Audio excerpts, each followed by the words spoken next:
All right, peace everybody. What's going on? It's the boy George Malachi Williams, and you are now in tune to New Media Today USA. And right now today's topic is today is December 31st. I'd like to say peace and happiness to everybody out there that's watching this video. I ran across this interview that was on Bushido Boxing. You know, Team Terence Crawford in the building with Bernie the boxer, and I shot a video. Just basically talking about. The other day, I shot a video basically talking about, when Blue interviewed Bernie the boxer, I felt like Blue made a lot of valid points in that interview. But I went to thinking after I shot that video, and I'm looking at this video that Bernie is talking about, and Bernie is making a lot of sense in this video. I thought that Blue kind of like crushed him in the interview, and I thought that Bernie was being emotional. And in certain parts of the interview, he was. But then when I went back and dissected it and listened to it, and now I'm listening to this, I kind of want to backtrack a little bit and say I think Bernie does have a point. I kind of understand what he's saying. But what I want to address is the elephant in the room, the LDBC community. The LDBC community is really something else. I like the LDBC community, but the LDBC community is biased as hell when it comes to PBC fighters. They're pro-PBC, and I think that's obvious. And there's nothing wrong with that if you admit that you pro-PBC. You see what I'm saying? They make it seem like that they are pro all of the fighters, but they're not. Because they clearly don't like Terence Crawford. I think a lot of people who watch their channel who are not in the bag, see what happens is when you pick sides, when you're a journalist and you say, hey, I'm all in with this group. I like Joe Biden, I don't like Trump. Or I'm all in for Trump, I don't like Joe Biden. When you're a journalist, you have to have an objective view. All of your video content is pro-Errol. Well, Errol is doing these numbers, and he sold this out, he did this, he did that, and yada, yada, yada, yada, yada, yada. Okay, yeah, that's true. He's done well at welterweight. That is true. But when you go to bashing another fighter, well, he should have never signed with Bob. You are a YouTuber. You make YouTube videos about two guys who you don't even know. Neither one of these guys are paying you, giving you a damn thing. Boxing Ego, you ain't getting paid shit from Errol Spence. The nigga probably don't even know you. Fanon, you're not getting paid a dime. Blue Bloods, and I like Blue a lot, and I like Fanon a lot. And all of the other boxing channels. The ones from the LDBC who cap real hard for PBC. Because I've been watching y'all a while, and that's all y'all do. Y'all cap real hard for PBC. So let's look at some of the things we want to go to. Why is PBC so pro Errol Spence?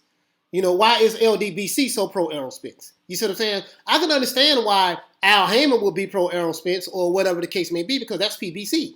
But why are y'all so pro PBC fighters? Is it because they give y'all interviews or it's because y'all capping, trying to get interviews to help boost your channel up a little bit more?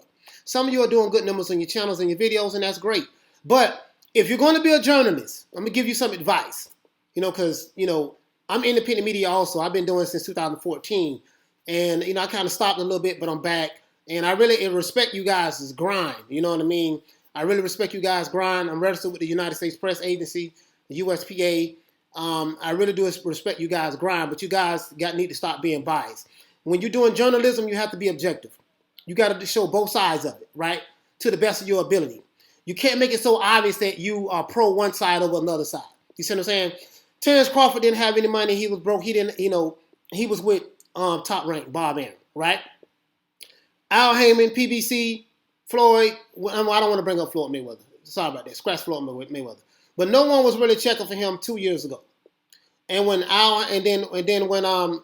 when Terence Crawford decided to re-sign his contract with Top Rank, and Top Rank gave him a guaranteed payday. Like, look, you're gonna get guaranteed $4 to $4.5 million, somewhere around that range. I know it's $4 million a fight is something he's getting paid, right? Guaranteed, no matter who you fight.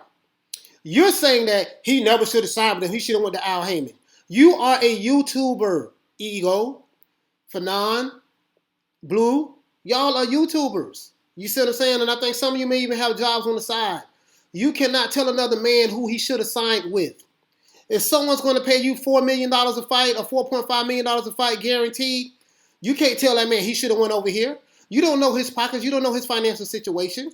You don't know what Al Heyman was willing to pay this guy. You don't know. You sitting home on your ass making YouTube videos saying that what another man should or shouldn't have done. That's like me telling you, well, you shouldn't be making videos the way you making videos. You should make it this way or that way. That's the reason why you capping for PBC. This is where you guys are wrong at. This man getting guaranteed money.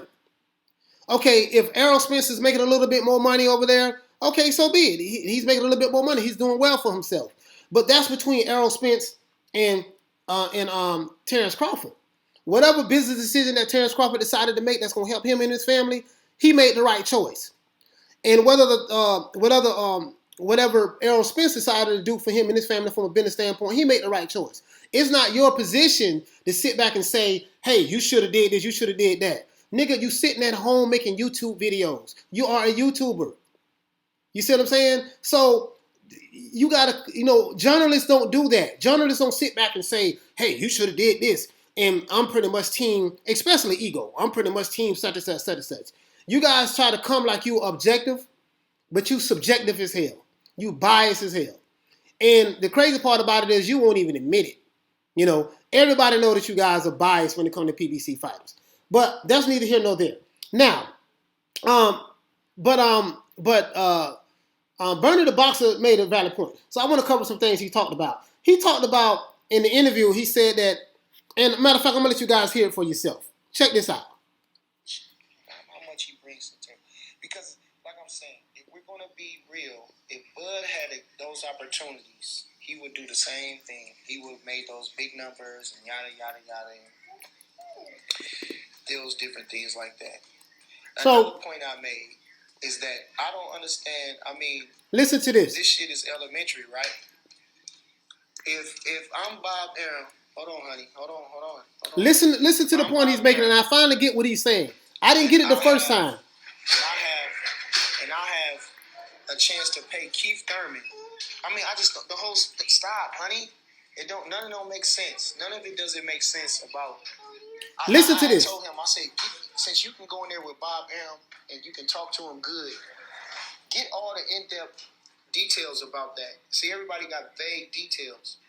But what kind of sensible man has two cards on the table? One with you just couldn't see that. Anybody knew that nobody want to see Amir Khan. Okay. Keith Thurman was a bigger draw. So if we figured out we was gonna give Amir Khan on pay-per-view $7 million, why wouldn't we offer Keith Thurman, say, damn, Keith, we couldn't get you the $10 million you wanted or you deserve, whatever the fuck. But we give you the $7 million. How about the $7 million? Right. Why wouldn't Bob do that if that was available? I don't understand. All right, now listen to what he just said. So basically, because the LDBC has been saying, hey, you paid Amir Khan all this money, $7 million and yada, yada, and you didn't want to pay Keith Thurman $10 million. Okay, Keith Thurman want $10 million to fight Terence Crawford. He didn't get $10 million to fight Manny Pacquiao. So my point, what Bernie is saying is, if that option was available for Terence Crawford to fight Keith Thurman, then they would have went that route. LDBC is saying that, hey, you paid Amir Khan, you ain't want to pay Keith Thurman. You know what I mean? No, nobody's going to pay Keith Thurman $10 million. What fighter, who's going to pay Keith Thurman $10 million? Nobody. Keith Thurman, some may say he's not worth $10 million. Keith Thurman feel as though he is. He didn't get paid $10 million against Manny Pacquiao, but that's neither here nor there. As a matter of fact, Keith Thurman didn't get paid $10 million for nobody he has fought so far. You see what I'm saying? So, not for no one fight. So, he said he wanted $10 million. They gave Amir Khan $7 million. So, what Bernie is saying is, if that option was available to pay Keith Thurman more so than Amir Khan, they would have went at Keith Thurman. They would have paid Keith Thurman. LDBC is saying something totally different, as though they got some kind of inside information. Them niggas ain't got no inside information. LDBC is just biased as hell. They anti-Terence Crawford. They don't want to admit that, though. I don't know if it's because he's dark-skinned, he's black, or whatever. I don't know. I don't know what it is, but you guys are biased as hell when it comes to this, when it comes to boxing. Now, I like Blue. Blue tried to be as objective as possible, but he has his biases also. I watch his videos a lot. Fanon, he does pretty much the same thing. But Fanon articulates his position a little bit better, but he's biased. And Boxing Ego, he don't even hide his biases. You know what I mean? He don't even hide it at all. So that's basically it. So that's what Bernie is saying. Bernie is saying that the option wasn't there. If it was there, you know what I mean, they would have took that option. LDBC is saying, no, it was there. But you sitting at home making YouTube videos. You guys is talking like you in the office with Al Heyman, you in the office with such and such. Now you may say we interview certain people, and this is what our inside sources are telling us. I can get that if you have inside sources and they telling you these things. But from what I'm hearing, Keith Thurman wanted $10 million. Bam. No one's going to pay Keith Thurman $10 million. Ask Errol Spence to pay Keith Thurman $10 million. You see what I'm saying? Errol Spence ain't going to pay Keith Thurman. Well, Errol Spence, fighters don't pay other fighters to fight. That'll have to be to the management. That'll be up to the management or the promoter to come up with that purse. Al Heyman not going to pay Keith Thurman $10 million to fight Errol Spence. So, basically, and Terence Crawford addressed that. He said, man, Keith Thurman is pricing himself out. You see what I'm saying? He wants $10 million, he pricing himself out. So they had to go the Amir Khan route. Now, you may say that Terence Crawford made some questionable business moves. You can say that, but it's subjective. You are on the outside looking in. That man Terence Crawford is doing the best that he can do for him and his family.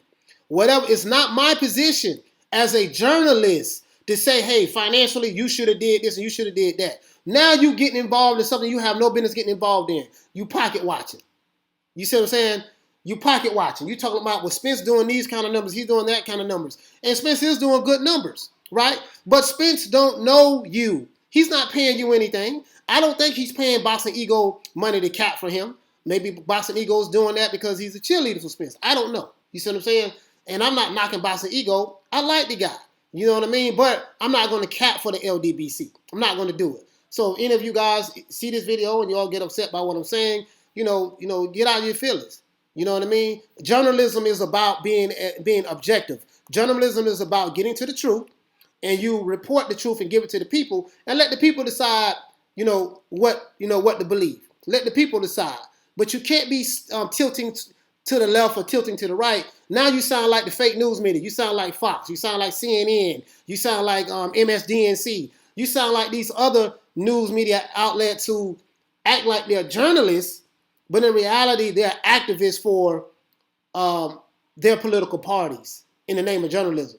And the LDBC has pretty much became activists for PBC in the name of constructive journalism, and that's just not true. You see what I'm saying? So, what I would like for the LDBC just to come out and say, hey, look, man, we're pro PBC.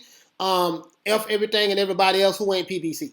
Just come out and say that, because I think that's obvious what that is. And what I will say about this too is, because I don't want to make this video too long, Bud did the right thing, at the time that was for him. Now, his contract is up in October, and if things don't work out with him and Bob Arum, his contract is up in October, he can leave and go anywhere he wants to go. Because I think he raised his profile enough or created some kind of mystique enough that people are going to want to go at him now. Now, Al Heyman would probably really want to go at Bud now. You know what I mean? Because of now he raised his profile a little bit more. Now, you may say, Errol Spence has fought better competition at the welterweight division. And that is true. Errol Spence has fought Sean Porter. He has fought Danny Garcia.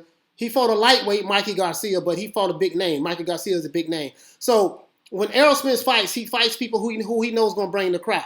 Because when you fight and you do good numbers, it's not you by yourself doing good numbers. You see what I'm saying? You have to have a dance partner that's going to bring bigger numbers than you. And Mikey Garcia has a bigger fan base than Errol Spence. So from a business standpoint, it was smart for him to fight Mikey Garcia.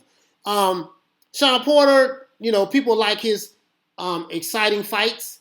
I remember prior to that, a lot of people didn't like Sean Porter's fighting style because he fights like a running back. He's going to come head first, headbutting, bullying, trying to muscle. I don't think that style is going to work against Terence Crawford. Terence Crawford is going to at least knock him down at least 3-4 times in that fight. But that's neither here nor there. But Errol Spence did very well. You know what I mean? Like, I don't show any bias towards Errol Spence. I don't show any bias towards Terence Crawford. Terence Crawford is my favorite fighter. But I'm not going to cap for him, and I'm not going to show bias towards him. And I'm going to be as objective as possible. And with Errol Spence is going to be the same thing. I'm going to be as objective as possible. So I don't have a dog in the fight. You see what I'm saying? I'm looking to interview some of these guys later on down the line, but I'm not going to cap for them. Like, I like Adrian Broner. He's a funny guy. There's a lot of questionable things he does in his career that I don't agree with, but it's not my position to say. You see what I'm saying? He has to do what he feel like he has to do for himself. And whatever path he chooses to go down, he's a grown-ass man. Let him live with his decisions. But I will say this. Ever since Deontay Wilder got his ass beat, TKO by Tyson Fury, the LDBC has been on the tip. You see what I'm saying? You made every excuse in the world for Deontay Wilder. You guys have even made excuses that Deontay Wilder didn't make. You talk about Glovegate with Joe Diaz. JD's was in the room when Tyson Fury was getting his hands wrapped. Y'all don't talk about JD's though. You know what I mean? So and Deontay Wilder said that he wasn't the same because he had the mask on his face. I remember this like it was yesterday. He had the mask on his face. He couldn't really breathe. He couldn't get oxygen. Then he said he had the outfit weighed 40-something pounds. You see what I'm saying? So these were the excuses that Deontay Wilder gave. The LDBC said some other shit. Y'all said Martians came from Mars, the glove gate, it was flapping, and yada, yada, yada, yada, yada, and he did this, and Tyson Fury did that. Y'all were just saying shit that Deontay Wilder wasn't even saying, and Deontay Wilder was quiet, and now he's coming out with a million other excuses on top of what he originally said. You see what I'm saying? So you can't be a journalist and cap for another boxer. Call the facts, call it the way you see it, but and if you are being biased, and if you are being subjective, and if you are pro PBC, just say that. Just say, look, man, I'm pro PBC. And, I don't like Tyson Fury. I don't like anybody that's not PBC. Because your hero got defeated. Deontay Wilder got his ass beat by a white boy, basically. Tyson Fury is not. Tyson Fury is the real deal. He came into the ring on a throne. He had a crown on his head, and he had a king's robe on his back. And he came in the ring, and he beat Black Panther in Wakanda on Black History Month. This is what happened. Bottom line. You see what I'm saying? Deontay Wilder did catch Tyson Fury a couple times with the right hand. He ate it, and he came in and he stopped him. Period. That's what happened. So all this other shit, y'all need to cut it out. If you're gonna be journalists, be journalists. You see what I'm saying? If you're gonna be subjective journalists and biased journalists with new media, just say that. Say, hey, look, my name is Fanon. My name is Boxing Ego. I am a subjective journalist, and I'm pro PBC. I'm gonna come like I'm objective, but I'm not. I'm pro PBC, and this is what I'm going to do. Other than that, that's it. Bernie the Boxer did make a valid point. We have to stop pocket watching these fighters. Stop pocket watching, seeing what they're, how much money they're making. They doing these numbers, they doing that numbers. If you pro Errol Spence, okay, just say you pro Errol Spence. But don't make it seem like you are a journalist. You putting out content, and really you're a YouTuber. You're a YouTuber. You are a journalist. Because I'm a journalist also, so I do respect your journalism. All I'm saying is when you do your journalism, you have to be constructive. Not, you have to be your stuff shouldn't be subjective. You see what I'm saying? Your stuff shouldn't be subjective. If you're gonna be constructive with your analyzation of things, then be that. You know what I mean? Don't be, try to be as constructive as possible. Don't be subjective. That's all I'm saying. And if you are subjective, just come out and admit it. But Bernie the Boxer made a valid point. He's just basically saying that, hey, if that option with Keith Thurman was available over Amir Khan, then Bob Arum would have took that. Why would Bob Arum invest all his money in a fight that he know he's going to lose money on? Bob Arum is not a fool. No one would do that. You see what I'm saying?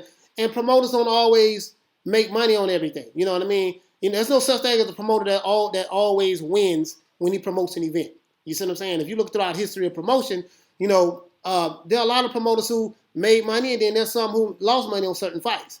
Don King lost some money, according to what he said, with Larry Holmes in the past. So, so other than that, that's it. I had to go back and listen to what Bernie the Boxer was saying. There's a lot more to this interview. Y'all please look it up. Go to Bushido Boxing right here, YouTube channel, to listen to the full interview. The reason why I won't play it is because of copyright infringement. I don't want to do copyright, so that's why I kind of just, play the audio a little bit on my phone. And other than that, that's it. I don't have anything against the LDBC community. Got a lot of love for the LDBC community. I just want you guys to be honest that you guys are biased when it comes to, and you pro PBC. I think that's obvious. I don't know if any of these fighters are paying you guys or whatever. I seriously doubt it. You are YouTubers doing journalism at home, putting out videos. And that's all you are. You're nothing more, nothing less. That's what you are. You know what I mean? And I think once we start making ourselves more important than what we really are, you know what I mean, then we go to feeling ourselves. Because we get an interview here or an interview there, and, we get an interview from a homeboy that's affiliated with the boxer, or the homeboy that's affiliated with the homeboy that's affiliated with the boxer. Or if you're lucky, you may get one of the trainers on, and the trainer will tell you out of their own mouth, what's going on and stuff like that. But it's not my position to say what Bud should have done. From a business standpoint, he did what he had to do to take care of him and his family. I think he made the right move, and it's not my position to say what Errol Spence should have done. He did what he had to do to take care of him and his family. He made the right move. Will we see that fight, Terence Crawford and Errol Spence? Who knows? I don't know. I don't have any inside scoop information, so I'm not going to tell you that we will see that fight. I think that Terence Crawford should fight Sean Porter. I really do think that, because I think Sean Porter is going to bring the best out of Terence Crawford. And I think Sean Porter, I don't know if he'll get stopped, but it will be a unanimous decision. And the fight won't be like it was when he fought Errol Spence. Errol Spence said that he chose to fight Sean Porter his style. That's what he says. I think Terence Crawford will not fight in that style. I think Terence Crawford will surgically dismantle Sean Porter, because Sean Porter doesn't have any defense. He gets hit a lot. He comes head first. He comes with the bull rush. And that bull rushing fullback style is not going to work against Terence Crawford. He's a lot stronger than people think he is. I know y'all think he's just a skinny, dark-skinned kid from the Omaha, Nebraska, but that boy can crack, and I really, really want to see that fight. So Terence Crawford or Bernie the Boxer, y'all really need to make that fight happen if you can, with you and Sean Porter, Terence Crawford and Sean Porter. It'll be great for the fans. Me being a fan, I'm going to love it. It'll be great for the fans. And Bernie the Boxer, let me see, man, can I get an interview with you, man? And I'm going to give you a fair shot. I'm not pro LDBC. I'm not pro PBC. I'm not pro nobody. I just want to give people an opportunity to get their story out there, get their word out there. And I want to pretty much give my analysis on it as objective as possible. Okay? So other than that, that's it. It's our boy George Malachi Williams, representing for New Media Today USA. Don't forget to hit the share button, like, and subscribe to the YouTube channel. Go to the website, newmediatodayyusa.com. And other than that, we signing out. We coming. Peace.